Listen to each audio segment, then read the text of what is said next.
دیکھیے تہذیب کہاں سے ابھر رہی ہے، ثقافت کہاں سے ابھرے گی؟ یہ تہذیب اور ثقافت درباروں سے، سیاسی درباروں سے نہیں پیدا ہوتی. یہ تہذیب و ثقافت خزانے اور سرمایے سے پیدا نہیں ہوتی. اصلی تہذیب و ثقافت وہ ہے جو یقین سے پیدا ہوتی ہے، اللہ پر یقین سے اور اللہ پر محبت سے. اصلی تہذیب و ثقافت یہ ہے کہ وہ معرفت اور محبت سے پیدا ہو، وہ بھی معرفت حق اور محبت حق. واضح ہے؟ جتنی تہذیبیں اور ثقافتیں مادی پیدا ہوئیں، تاریخ شاہد ہے کتنی عمر رہی ان کی.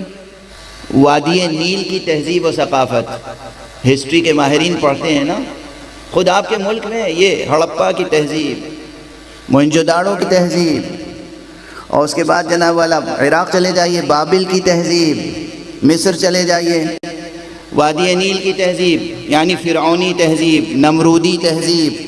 یہ جو تہذیبیں تھیں جو باطل حکومتیں اور سلطنتیں قائم کرنے والی تھیں، ان تہذیبوں کی کل عمر کتنی ہے ذرا ہسٹورین سے پوچھئے. 100 برس، 150 برس، 200 برس، 250 برس، اور اس کے بعد زمین کی تہوں کے نیچے چھپ گئیں. تہذیبیں کھنڈر بن گئیں، اس لیے کہ ان تہذیبوں کی بنیاد نہ معرفت تھی نہ محبت، سیاست تھی اور سرمایہ. سیاست اور سرمایہ سے کوئی تہذیب نہیں جنم لیتی، اور اگر کوئی تہذیب مصنوعی بنا بھی لی جائے تو بہت جلدی فنا ہو جاتی ہے. اگر معرفت و محبت کی بنیاد پر کوئی تہذیب وجود میں آتی ہے تو اس کا سلسلہ دراز ہوتا چلا جاتا ہے. حکومتیں اس کی مخالفت کرتی ہیں پھر بھی تہذیب پروان چڑھتی چلی جاتی ہے، جس کی مثال آپ کی یہ عزاداری کی تہذیب ہے. آپ احرام مصر جا کے دیکھ لیجیے، اس پہ رونق ہے یا ویرانی؟ کیسی ویرانی ہے، کیسی ویرانی ہے، وحشت ہوتی ہے، ویرانی، دل گھبرانے لگتا ہے. کس طرح جاتے ہیں وہ ریسرچ کرنے والے، انہی کے دل سے پوچھئے، کیونکہ ان کی توجہ اصل میں علمی ریسرچ کی طرف ہوتی ہے، تو توجہ الگ ہوتی ہے، اس لیے وہاں زیادہ انہیں گھبراہٹ نہیں ہوتی، پسینہ پوچھتے رہتے ہیں، کام کرتے رہتے ہیں. لیکن اگر وہ علمی توجہ نہ ہو، یعنی توجہ منعطف نہ ہو حقیقت علم و جوہر علم و کسب کمال کی طرف، تو پھر وہاں کھڑے ہو کے انسان کو کچھ نہیں حاصل ہوگا ڈپریشن کے علاوہ. ویرانی ہے ویرانی. لیکن آپ صحن حرم میں چلے جائیے، خانہ کعبہ کے سامنے،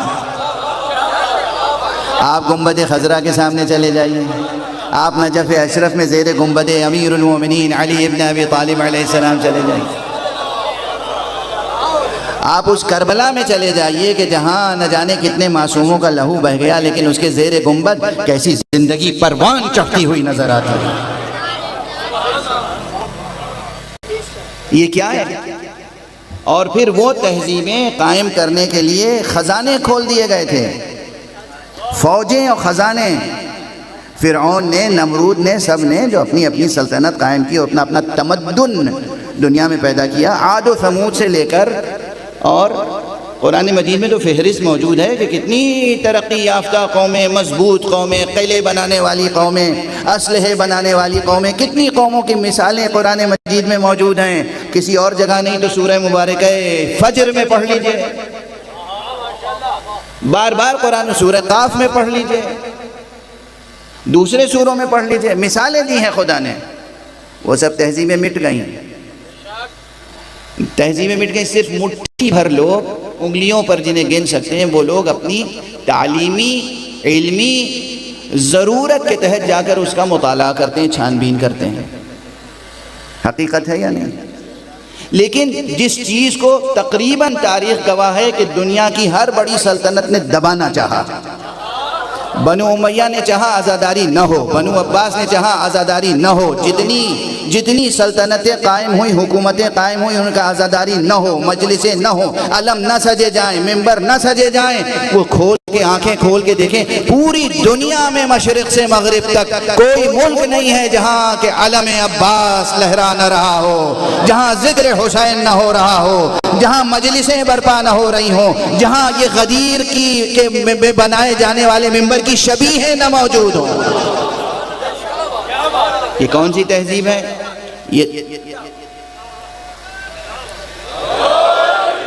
یہ تہذیبیں اس لیے قائم ہے کہ معرفت و محبت کی بنیاد پر ہیں.